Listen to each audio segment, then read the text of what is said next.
Hi, it's Mary Alice, and I'm so glad you're back. I'm really glad you came back. And I'm so excited about our virtual support group and that we're doing this together. Um, I just have a couple things I'd like to start out with. To let you know, this first one is more introductory, and I have information as far as kind of logistics of how this is going to work.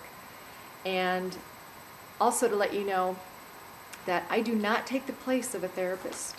Okay, I'm here to be like a clearinghouse of information and to help you gain insight and information mentally, emotionally, spiritually, in order to move forward and not let the past run your life. And for so many of us, our past has run our life because we don't know any different. And this is what I want to explain and give you content to think about, to chew on, to absorb, and to take hold of. Not everything will resonate with everybody, but that's okay. Just take what you like and leave the rest. The content of what I'm going to share over the next several videos is from so many sources.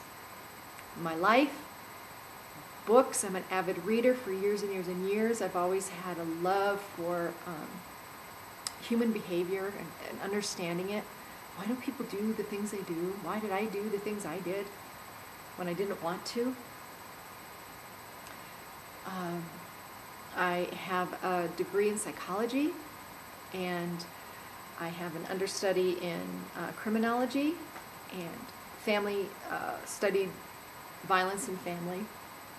So I have a lot of background, not only experientially, but academically. So I'm just not shooting at the hip here. A lot of the content may come from 12-step information. The 12 steps is incredible information. If you've not read the 12 steps, you can take the word alcohol out of it and put in whatever is bothering you. Very, very common sense way of living that is broken down into steps. And for a lot of people, they can relate, and it works for them. I myself went to a 12-step group, but there's so much information to be had that just one makes it kind of imbalanced. So if we can like juggle it to where it feels and resonates well with us, what the information is and how it can change us, then that's all the better.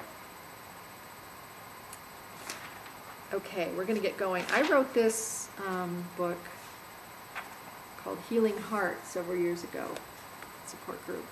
And at the time, healing our heart, which is what we're doing, we're healing our heart to create a healthy mind,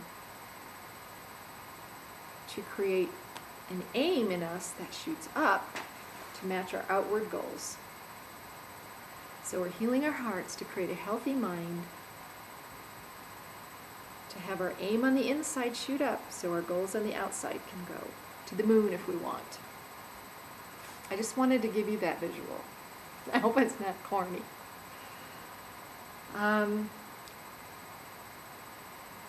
At points of, there might be points of when I bring up subjects, you're like, I don't want to go there, I don't want to think that, I don't want to deal with that, why do I have to do that?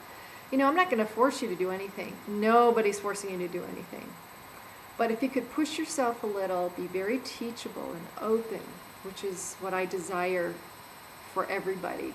When we're closed, we don't learn anything. If we think we know everything, or we're mistrusting, or we're just not sure, it's better to be teachable and take in information, because you can always spit it out if it's not lining up to your values or your beliefs, or if it's going to help you or not. So that would be really great if you remain teachable.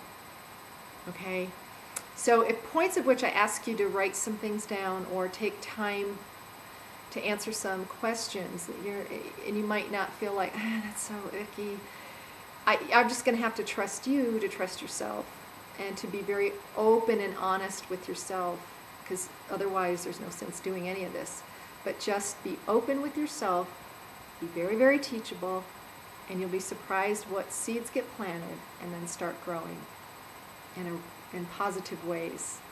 So again, I'm not going to force you to do anything. You don't have to write anything if you don't want, but just push yourself a little bit to try, okay? And then some of it's going to be remarkably freeing and fun.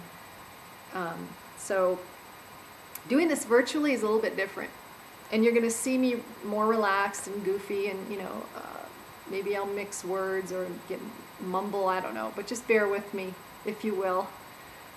Okay, we're going to get right to it. And yet we're going to talk about today is the topic of shame. And I bring that up first because that's the box that has to be busted open in order to get inside and get rid of everything else. So there's like a box of shame in us, or a veil of shame, because when we're young and we're violated, our little brains and our emotions and the way we learn is all being patterned. It's like a little computer and programmed. So when we're being hurt and violated by people who we're supposed to trust or love, or who are supposed to love us, and fear enters, mistrust enters, anger enters, and we don't know what to do with it. So we build coping mechanisms as children that help us get through our little lives, going to school, having friends, trying to be normal. And what happens is, as we grow as adults, those coping mechanisms are still there, but they are ruining our lives. They are shutting us down. They are blinding us to the good things in life. So what we're going to do is tackle some of these issues and do our best to get rid of these coping mechanisms that aren't helping us anymore. So shame is the box that kind of holds in all this crap. Pardon my French. So we're going to bust open shame. And the way we're going to do that is to understand what, I'm just looking at the clock, what shame is. All right? So I have to go back into my book. There's a definition of shame from Encarna World Dictionary, and it means a negative emotion that combines feelings of dishonor, unworthiness, and embarrassment. You know what? That's where taboo comes from, because we get so embarrassed. We're like, I don't want anybody to know that happened to me. Ew, that's so embarrassing. And we feel that way as if we had control over what was happening to us. Like, we let it happen. No, we did not. And we're not at all responsible. At all, ever. A child is never responsible for abuse that occurs in their life. So right there is one of the keys to unlock that box is get rid of the shame and embarrassment. Let's get rid of the embarrassment for one. Doesn't mean you have to shout to the world what's gone on. I encourage you to have a trusted friend, maybe, hopefully, to walk this journey with you. Just share you're just doing this, and maybe you trust them with this information that about your past, and that you really want to deal with it. And that would be amazing to have someone to talk to. If you don't have a counselor or therapist, maybe a trusted friend would be amazing. Or go to changeyouraim.com and give me your information. And if you would like more personal interaction and you want to work with me, I can send you information on that. If you have a burning question or you want to share your story with me, you can email me at maryalice.changeyouraim@gmail.com. So I just want you to know that I care. And again, anything that I would share, no names, it's all confidential. No one has to know anything. So I just encourage you to know that you don't have to be embarrassed about anything, nothing. Let's break the taboo. Let's be shame busters. I'm a shame buster. Shame keeps us down. And what is the reason for it? There is no reason.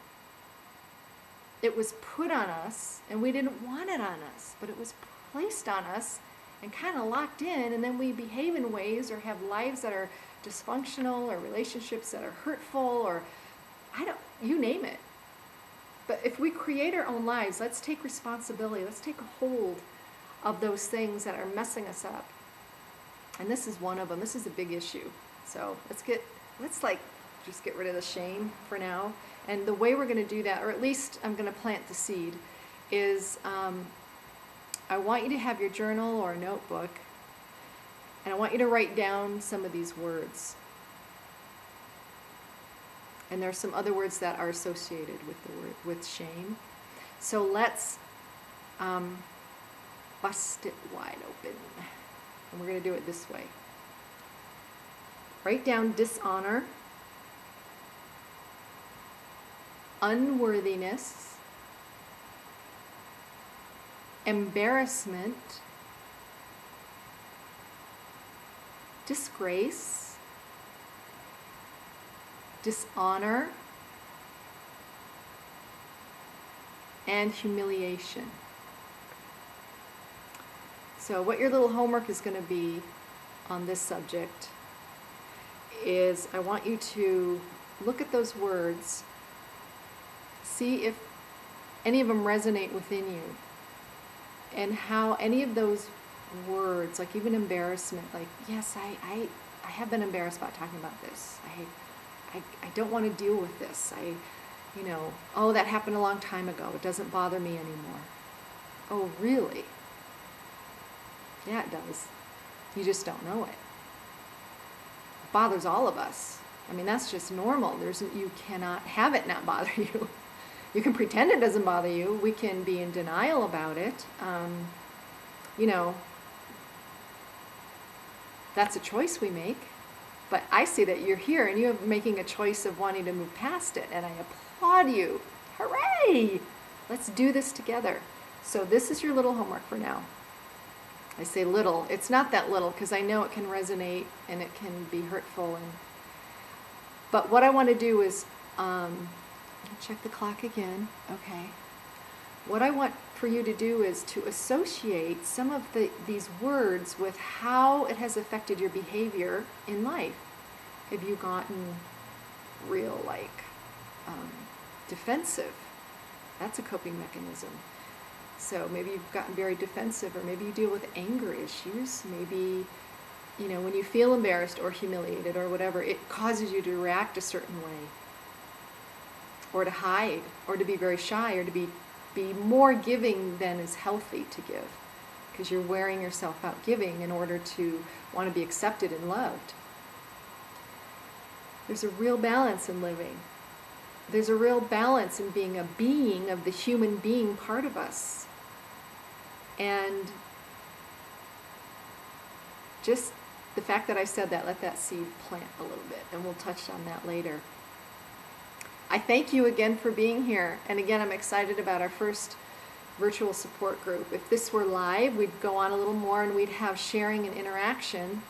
That's the part I miss, but I don't want to keep that from information getting out there to help people. So if this is the best we can do, it's okay. Here's one more little piece of homework I want you to do. It may feel corny or sound corny. I don't care. You're going to do it, okay? Every morning, and during the day, if you think of it, and every night, this is what I want you to say. To close your eyes, take a deep breath, and smile while you say it. You're going to say, every day, in every way, I am getting better and better. So, can you say that? Every day, in every way, I am getting better and better. And you know what? You're better right now. Just for having been here, for showing up. I thank you. God bless you. And I'll see you the next time. Bye.